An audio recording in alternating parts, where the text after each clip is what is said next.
ambiente. Dice: la interpretación y aplicación de la presente ley y de toda otra norma a través de la cual se ejecute la política ambiental estarán sujetas al cumplimiento de los siguientes principios. Y ahí la Ley General del Ambiente los enumera a todos. ¿Hay alguien que me quiere preguntar algo? Avanzo entonces. Entonces, la Ley General del Ambiente establece cuáles van a ser los principios mediante los cuales se van a interpretar y se va a aplicar todos los preceptos que están establecidos en la ley y que regula el derecho ambiental. El artículo 4 de la ley habla de principio de congruencia, principio de prevención, principio precautorio. Acá está este que yo les decía. Espere que acá. Ahí está. Principio de equidad intergeneracional, principio de progresividad, principio de responsabilidad, de subsidiariedad, de sustentabilidad, de solidaridad, de cooperación. Esos son todos los principios. Esto lo pueden leer ustedes del artículo 4. No me quiero detener digamos, en esto puntualmente. Sí me quiero detener en el principio precautorio y el principio preventivo. Todos estos principios lo que hacen es darle una forma y establecer, mejor dicho, cuál es la forma en la que se van a aplicar todos los instrumentos que trae la Ley General del Ambiente y todas las leyes que protegen el ambiente. Todas las leyes que están relacionadas con la protección ambiental se les va a aplicar estos principios a manera de interpretación. Pero ¿por qué me quiero centrar en el principio precautorio y en el principio preventivo? Porque probablemente sean los dos principios centrales del derecho ambiental, lo que hacen que la materia y que la rama del derecho ambiental sea una rama con particularidades únicas. No hay ninguna materia que tenga estas particularidades como tiene el derecho ambiental, y sobre todas las cosas en aplicación del principio preventivo y el principio precautorio. ¿Y por qué les digo esto? Si yo les dijese a ustedes, les preguntase a ustedes, ¿qué diferencia hay entre ser preventivo y ser precautorio? ¿Qué diferencia hay entre la prevención y la precaución? Se lo pregunto a una persona común y corriente, me lo preguntan a mí sin yo conocer el concepto que jurídicamente se le asigna a uno y otro término, yo les diría que es casi lo mismo. Es decir, que yo intente prevenir algo o que yo intente ser cauto y ser precautorio en algo, pareciera lo mismo en términos comunes. Pero en términos del derecho y en términos del derecho ambiental tienen diferencias sustanciales y se aplican de diferente manera. El principio de prevención, dice la ley 25675, dice las causas y las fuentes de los problemas ambientales se atenderán en forma prioritaria e integrada, tratando de prevenir los efectos negativos que sobre el ambiente se puedan producir. Eso es prevención. Yo ahora se lo voy a explicar con algún ejemplo para que lo puedan entender bien. En cambio, cuando hablamos de principio precautorio, estamos diciendo que cuando haya peligro de daño grave o irreversible, la ausencia de información o certeza científica no deberá utilizarse como razón para postergar la adopción de medidas eficaces en función de los costos para impedir la degradación del medio ambiente. Todo esto que yo les cuento, y sobre todo los que no estudian derecho, seguramente cuando yo lo leí escucharon ruido. No se entendió nada. ¿Qué es esto? Cuando haya peligro de daño grave, revés, ruido, no. El tema es así. Si yo agarro un tonel de 500 litros de petróleo y lo vuelco a un curso de agua, a un río, a un arroyo o al mar, lo que seguramente ocurre es que yo estoy generando un daño al ambiente. Estoy introduciendo una sustancia que lo que va a hacer es afectar ese curso de agua, la vida submarina, la flora submarina o marina o la flora acuática que haya. ¿Se entiende? Es decir, entonces, hay un hecho concreto que yo ya sé de antemano que si lo ejecuto genero daño al ambiente. Entonces, ante hechos que yo ya certeramente sé que van a generar daño al ambiente, lo que tengo que hacer es evitar que esos hechos ocurran. Pero yo ya conozco certeramente cuál es la consecuencia de ejecutar ese hecho. Por lo tanto, estoy en la etapa de la prevención. Ahí yo ya sé que las causas y las fuentes de los problemas ambientales, esa es una causa y una fuente de un problema ambiental, tengo que tratar de prevenirla. Yo lo que tengo ahí es certeza científica. Yo sé efectivamente que si tiro un tonel de 500 litros de petróleo a un curso de agua, lo contamino. No necesito ninguna prueba. Entonces estoy en la etapa de la prevención. Ahora, ¿qué pasa si hay un hecho que no sé si efectivamente cuando lo ejecute va a generar daño ambiental? Pero a ver, no tengo la totalidad de la certeza científica, pero tengo algunos elementos que me dan la pauta de que si yo ejecuto ese hecho hay altas chances de que genere daño ambiental. No tengo la certeza y puede haber un porcentaje, más bien menor, pero puede haber un porcentaje de posibilidades de que ejecutando ese hecho no ocurra ningún daño. Pero así todo, yo tengo muchos elementos que si bien no me dan la certeza, me dan un porcentaje bastante amplio de que el hecho ocurra. En esa situación, estoy en la etapa o en el estadio del principio precautorio. ¿Qué me dice el principio precautorio? El principio precautorio lo que me dice es, si yo tengo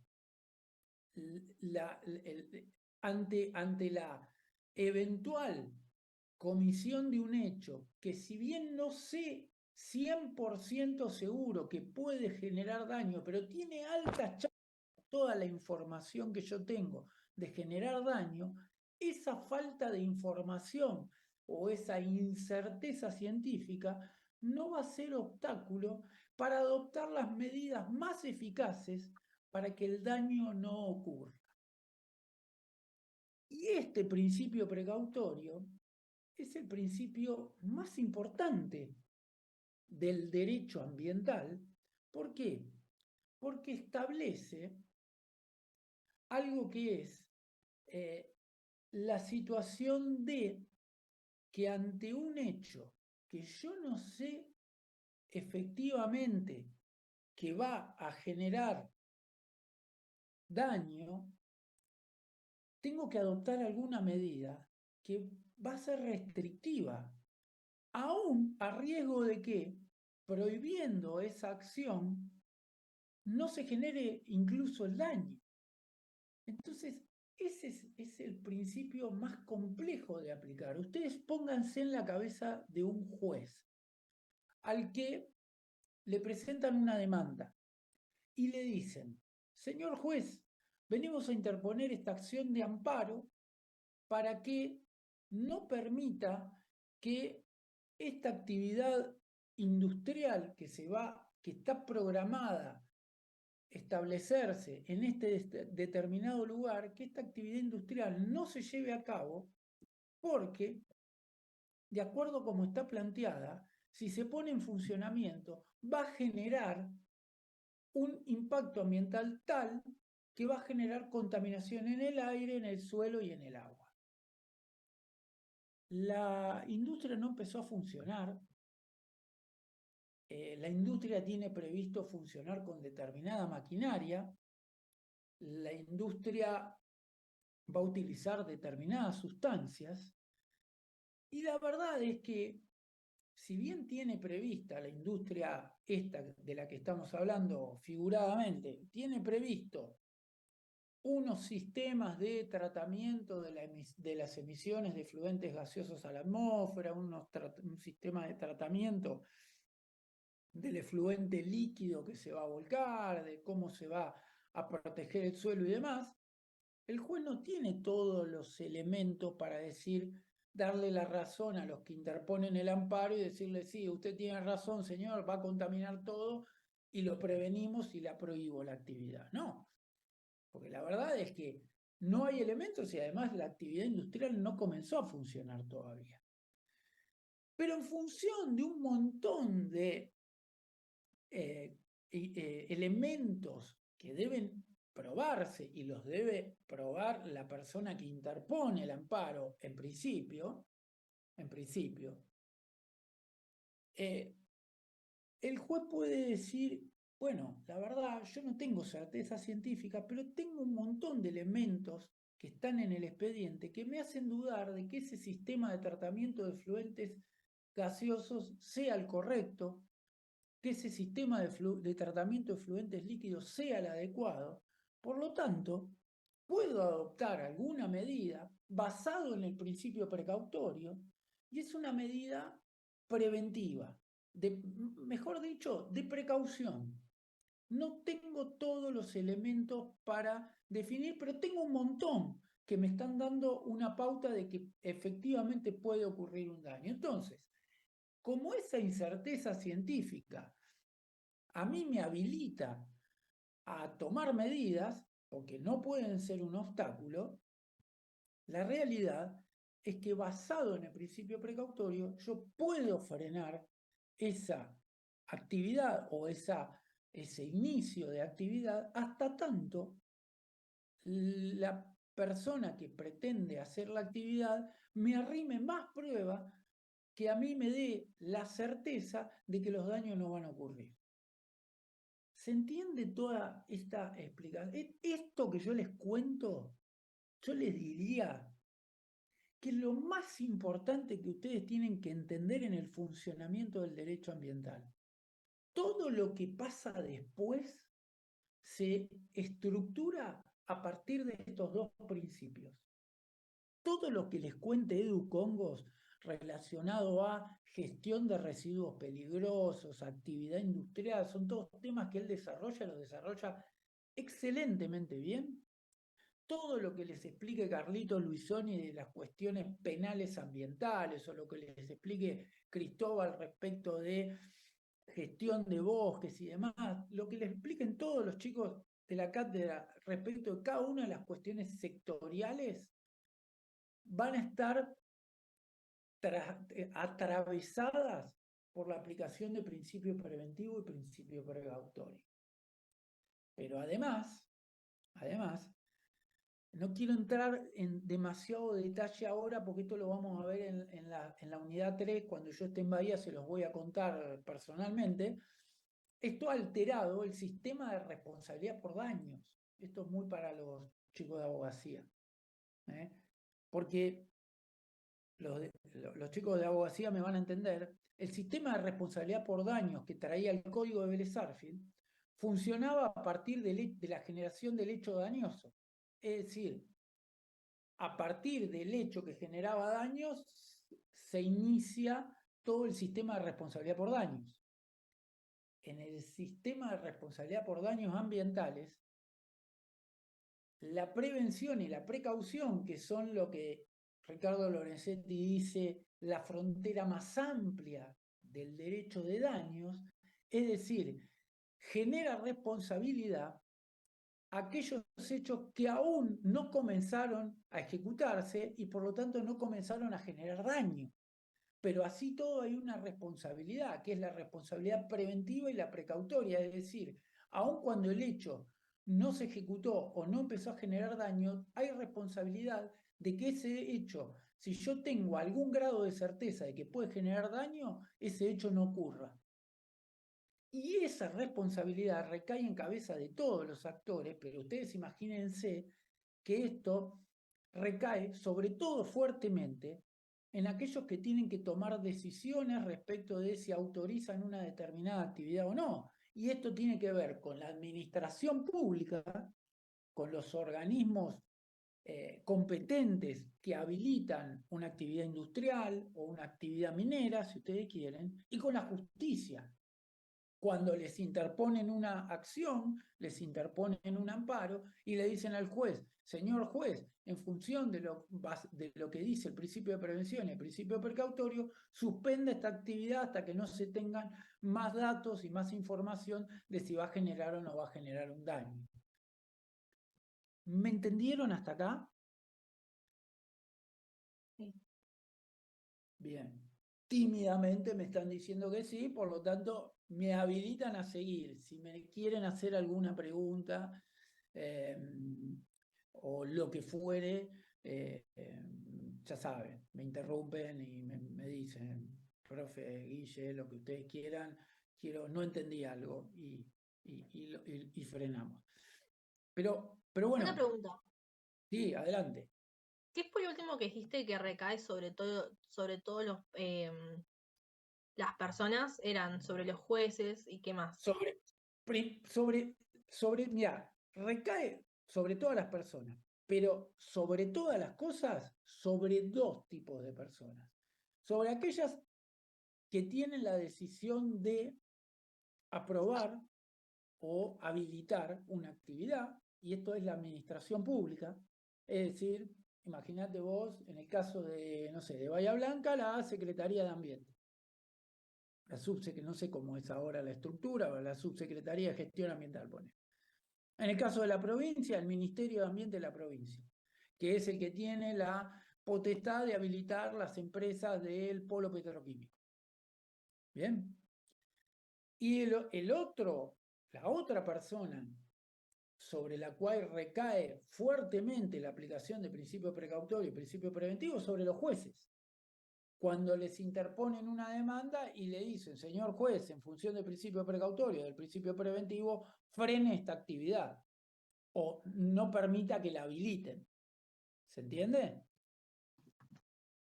Sí, sí, gracias. Bien. Perfecto. Entonces, yo les conté los dos principios que para mí son los centrales porque son los principios que han, de alguna manera, introducido las modificaciones más importantes dentro de los sistemas de responsabilidad por daño, por esto que yo les cuento. Fíjense que a partir de estos principios, con la reforma del Código Civil y Comercial en el año 2015, el sistema de responsabilidad por daños pasa a tener dos etapas. Tenemos la responsabilidad por el hecho dañoso, es decir, la responsabilidad a partir de que el hecho que genera daño se ocasionó, pero además hay una responsabilidad preventiva que tiene que ver con esto, es decir, las personas también son responsables por no haber adoptado todas las medidas tendientes a prevenir que el hecho que pueda generar daño ocurra. Y entonces, en función de que hay una responsabilidad preventiva, cualquier persona puede denunciar que otra no está adoptando las medidas preventivas pertinentes para que un hecho ocurra y puede solicitar, ya sea a la administración pública o a un juez, puede solicitar que esa actividad, si bien no empezó a generar daño, como hay grandes chances en función de toda la información que se pueda recolectar de que genere daño, solicitar que se frene hasta tanto no se adopten más medidas tendientes a la protección. Así funciona la responsabilidad preventiva y la precautoria. ¿Con qué sigue el programa? Sigue con qué son las normas de presupuestos mínimos, algo que ya nosotros en la clase anterior estuvimos viendo, pero bueno, fíjense lo que dice la Ley General del Ambiente, establece que los presupuestos mínimos de protección ambiental son institutos básicos comunes para todo el territorio nacional, que son plenamente operativos y eficaces en cada provincia y municipio, Y a excepción de que exista en la provincia o en el municipio una norma local que provea mejor, más ampliamente y en mayor grado a la tutela ambiental, rigen estos presupuestos mínimos. Un poco lo que yo les contaba a la clase pasada de que los presupuestos mínimos son una ley general que se establece para todo el país y que las provincias lo que pueden hacer es complementar ese mínimo de protección ambiental con normas siempre más rigurosas. Si la provincia sacase una norma menos rigurosa que la ley de presupuesto mínimo, lo que es el presupuesto mínimo, lo que rige es el presupuesto mínimo de la ley nacional. Y estas son, al día de hoy, todas las leyes que hay de presupuestos mínimos. Y ahí estoy viendo, déjenme ver, pero sí, estoy viendo que falta una, que es la ley de cambio climático, la ley de presupuestos mínimos de cambio climático. Me falta ahí agregarla porque evidentemente este slide es del año pasado y no la actualicé, y a fin de el año pasado, si mal no recuerdo, se dictó o se sancionó la ley de presupuestos mínimos de cambio climático. Pero estas son todas las leyes de presupuestos mínimos que tenemos en nuestro país, y yo les diría que la más importante, porque contiene un montón de instrumentos que nos van a servir para el ejercicio de todos los derechos vinculados a la protección ambiental. Quedan 10 minutos, así que vamos a ver.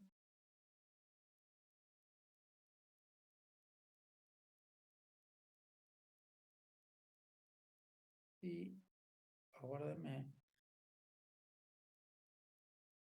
Una consulta. Sí. ¿Queda 10 minutos y se termina la clase o nos volvemos a conectar?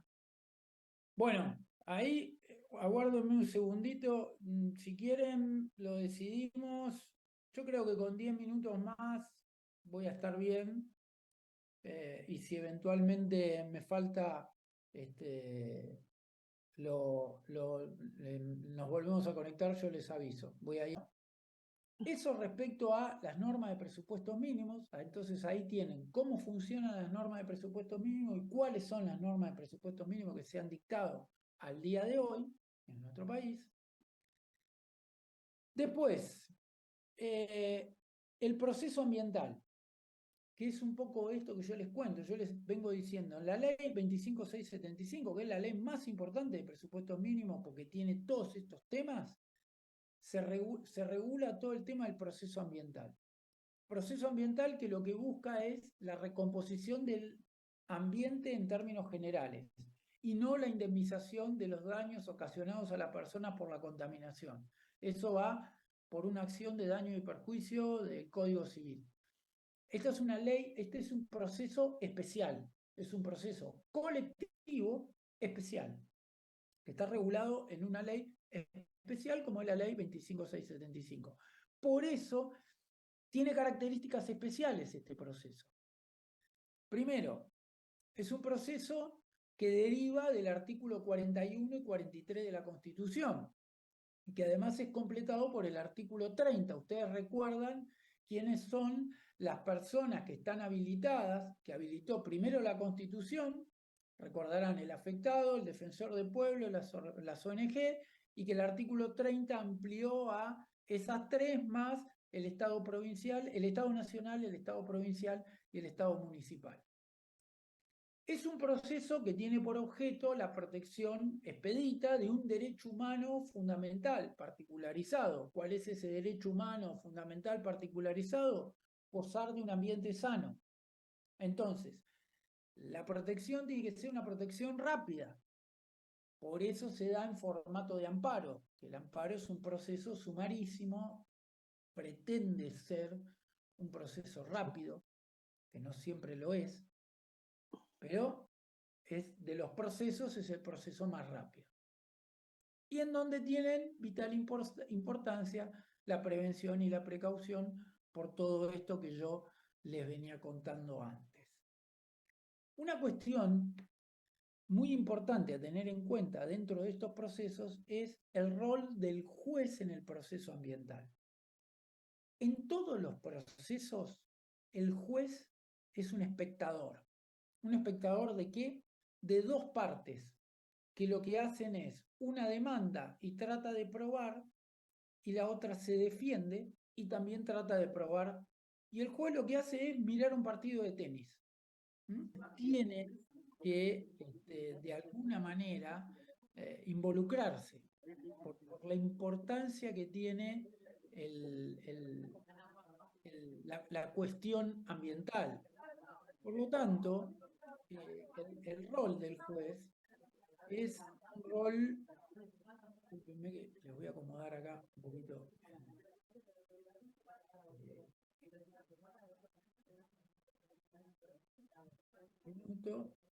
Entonces, eso por un lado, el rol del juez.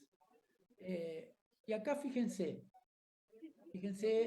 lo que dice Ricardo Lorenzetti, por ejemplo, o Pitín Saus o Néstor Gaferata, pero nada, fíjense, se hace necesario un nuevo activismo en defensa de los derechos fundamentales, cuyo contenido mínimo debe ser afianzado, reconociendo siempre que dicho activismo no implica de ningún modo establecer el gobierno de los jueces. Dice, Profe, para la real vigencia, dice Néstor, para la real vigencia de los derechos ambientales, los magistrados deben ejercitar dinámicamente todos los resortes que las leyes le confieren, dejando de lado concepciones obsoletas y buscando expandir el acceso a la justicia y los efectos de sus decisiones. Y profe, fíjense, la ley. El artículo 32 de la ley dice, el juez interviniente podrá disponer todas las medidas necesarias para ordenar, conducir y probar los hechos dañosos en el proceso a fin de proteger efectivamente el interés general. En cualquier estado del proceso, aún con carácter de medida precautoria, podrán solicitarse medidas de urgencia, aún sin audiencia de la parte contraria, prestando debida caución por los daños y perjuicios que pudieran producirse. El juez podrá asimismo disponerla sin petición de parte.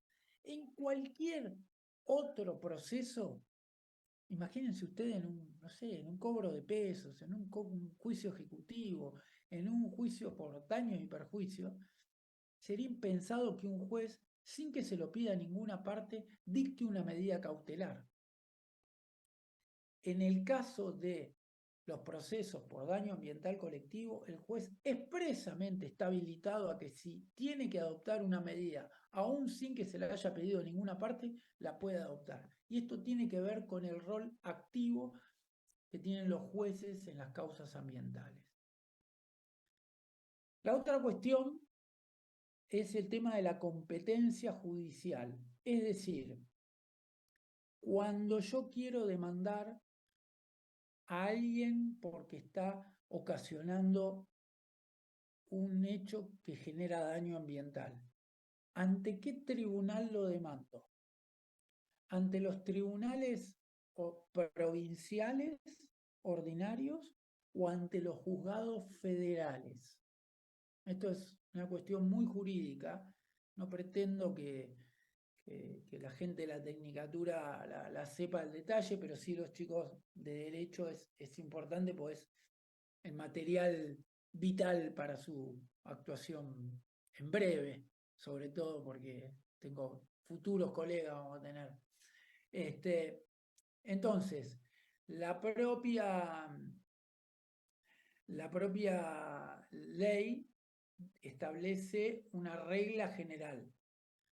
La regla general es la aplicación de esta ley corresponde a los tribunales ordinarios según corresponda por el territorio, la materia o las personas. En los casos que el acto, omisión o situación generado provoque efectivamente degradación o contaminación en recursos ambientales interjurisdiccionales, la competencia federal. Por lo tanto, la regla general del artículo 7 dice que, en principio, la competencia es la competencia provincial, salvo que la contaminación se esté dando sobre un recurso que atraviese dos o más provincias. Pero en ese caso interpongo la acción en el juzgado federal. Pero para eso, cuando yo interpongo la acción, tengo que aportar prueba efectiva y concreta de que la contaminación está afectando un curso o un recurso natural interjurisdiccional, es decir, que pasa por 2 o más provincias. Y si yo no logro demostrar la interjurisdiccionalidad, el juzgado federal lo que va a hacer es declararse incompetente y los va a mandar a litigar a la justicia provincial. Esto es una derivación además del artículo 124 de la Constitución, que establece que los recursos naturales son del dominio originario de las provincias en los lugares donde se encuentran. ¿Se entendió, no? La regla general es, cuando yo tengo que demandar, demando en la provincia, en juzgado provincial. A menos que demuestre que el recurso afectado es un recurso interjurisdiccional. Y para eso tengo que probar la interjurisdiccionalidad del recurso. ¿Bien?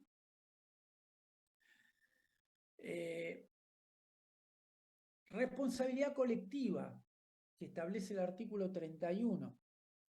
Fíjense, porque esto es lo que usualmente ocurre.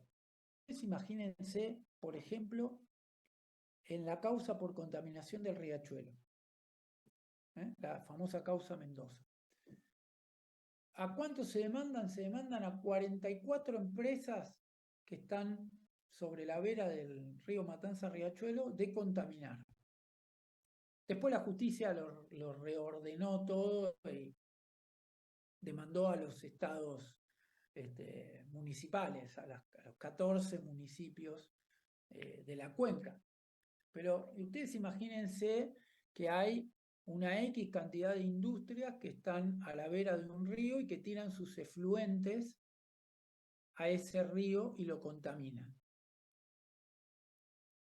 ¿Cómo se puede llegar a determinar qué pedazo de responsabilidad tiene cada uno en la contaminación? Eso sería una prueba diabólica. Imagínense que ustedes son una ONG o participan de una ONG, están muy preocupados porque hay una X cantidad de empresas que está contaminando el río y cuando van a demandar se encuentran con que tienen que probar en qué porcentaje contaminó cada una de las empresas. Una prueba diabólica.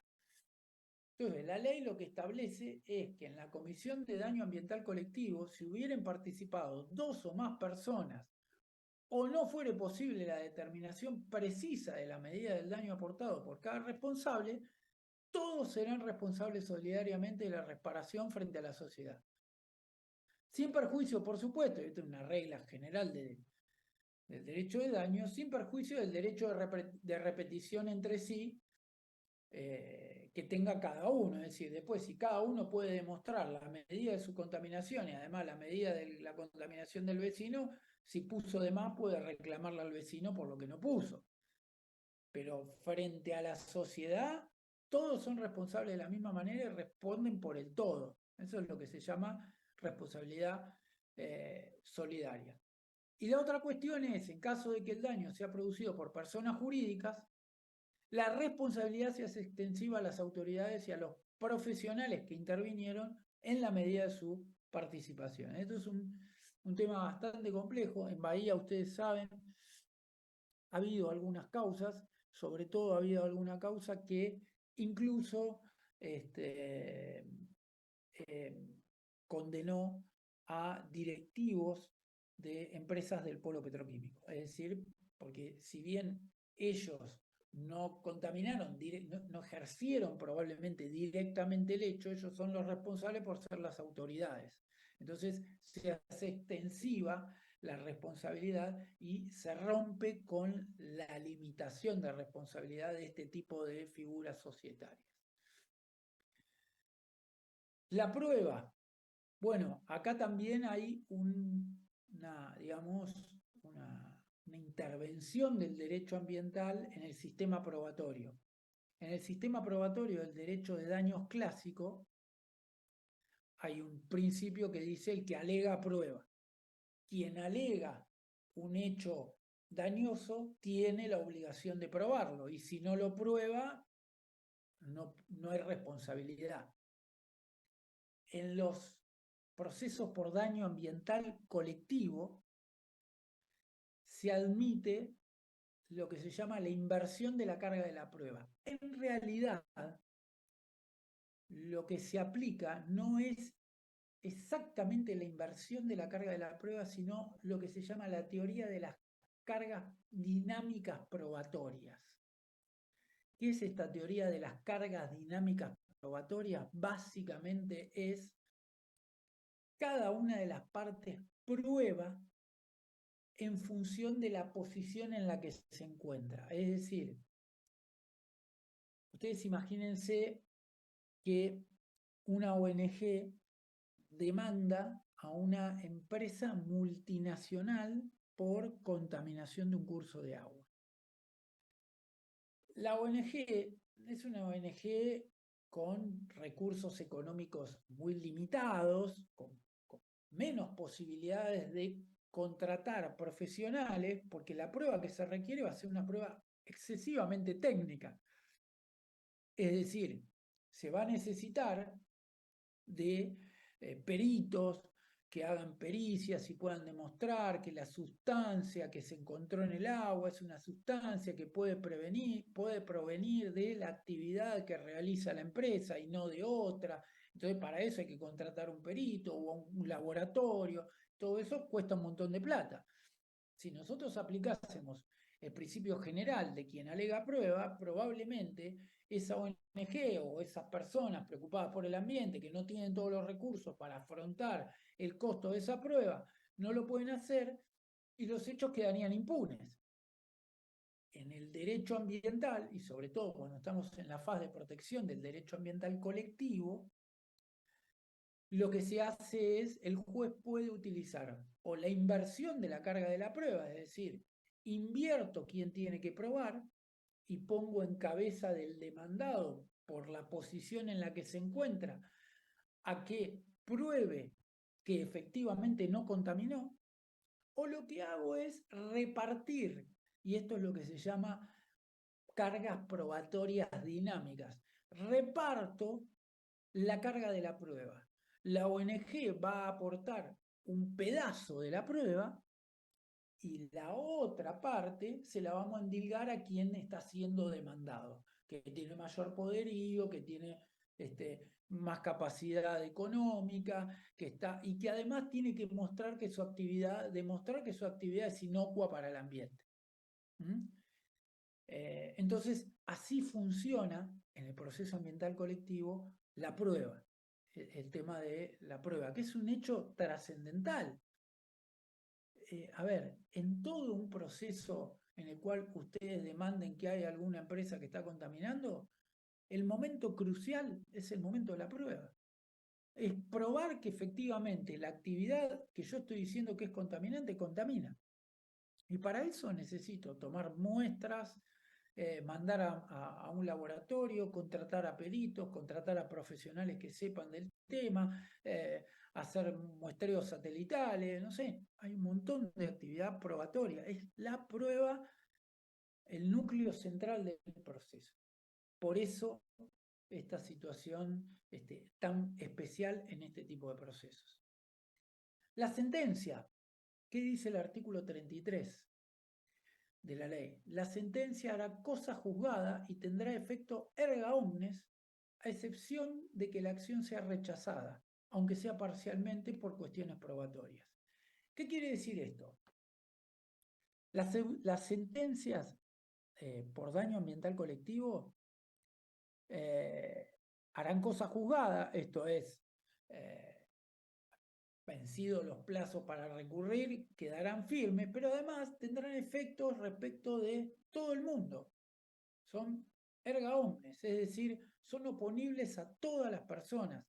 El principio general del derecho de daños dice que la sentencia tiene efecto entre partes, porque mal podría surtir efecto respecto de una persona que no participó de un proceso.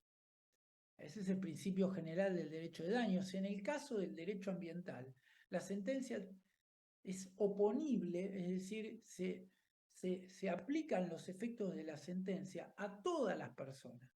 Les doy un ejemplo. Si una sentencia dice que en función de las pruebas y de todo el proceso que se llevó adelante, el juez decide que determinada actividad que desarrolla esa industria no va a poder desarrollarse más porque contamina, esa sentencia es oponible, o decir, tiene efectos respecto de esa industria y de cualquier otra persona que, aun cuando no haya sido parte de ese proceso, pretenda llevar adelante una actividad de la misma característica que esa industria que fue condenada. Eso es lo que nosotros llamamos efecto erga omnes. Es para todo aquel que quiera hacer una acción que esta sentencia le prohibió a ese demandado y a cualquier otro que quiera hacer lo mismo. Cosa que en el derecho de daños clásicos no ocurre, porque el efecto de la sentencia es entre partes. Entre las partes que... ¿Por qué? Porque se entiende que esas son las partes que tuvieron la posibilidad de presentar pruebas y de defenderse dentro de un proceso.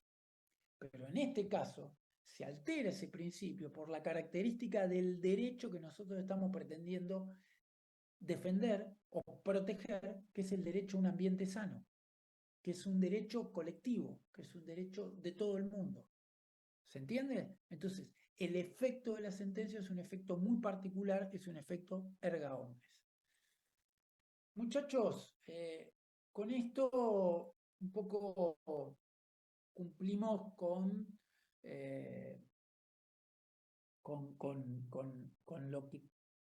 los puntos que trae la unidad número 2. Si ustedes agarran el programa, como les contaba antes, van a ver que están todos los puntos desarrollados. Esto siempre digo lo mismo, es una clase en donde amerita después que ustedes, si les interesa, puedan completar con bibliografía, con algunos fallos jurisprudenciales, todo lo que está en el Moodle, que es muchísimo, no pretendo que lean todo el material que hay en el Moodle, o sea, serían unos fenómenos si hacen eso, y me alegraría mucho, pero no, tampoco no es lo que pretendo. Profe, para los parciales, con el material del Moodle las clases alcanza, ¿no? Sí, obvio que alcanza. Sobre todo mis clases que son fabulosas. No, sí, alcanza. No, insisto, no es necesario que lean todo, pero sí tomen algunas cosas, están marcadas, ustedes seguramente si incluso se hablan con compañeros de otros años le van a decir qué cosas, hay artículos que ya son muy clásicos y que siempre sirven, artículos de Néstor Caferata, de Ricardo y Pablo Lorenzetti, que he subido yo, es decir, nada, hay de todo un poco con las clases. Yo creo que incluso está subido el PowerPoint que usé hoy, debe estar también, así que lo pueden repasar. Yo les diría que agarren la ley, ¿no? Es una ley no muy larga, tiene 34 artículos, pero ahí está todo, digo, todo lo que ustedes puedan decir y que tenga sustento en la ley, siempre va a estar bien. Y después pueden ilustrar con alguna resolución judicial. En esta unidad no me he metido tanto con la cuestión jurisprudencia. En la unidad 3 por ahí les tiro algunos fallos de jurisprudencia, pero ahí están también. Y siempre, como les digo, estoy siempre a disposición para que me manden un correo, me manden un mensaje por el Moodle, por donde ustedes quieran. Hoy los medios de comunicación, a diferencia de cuando yo iba a la facultad, se han ampliado muchísimo, entonces tienen 25.000 llegadas a que me puedan hacer preguntas.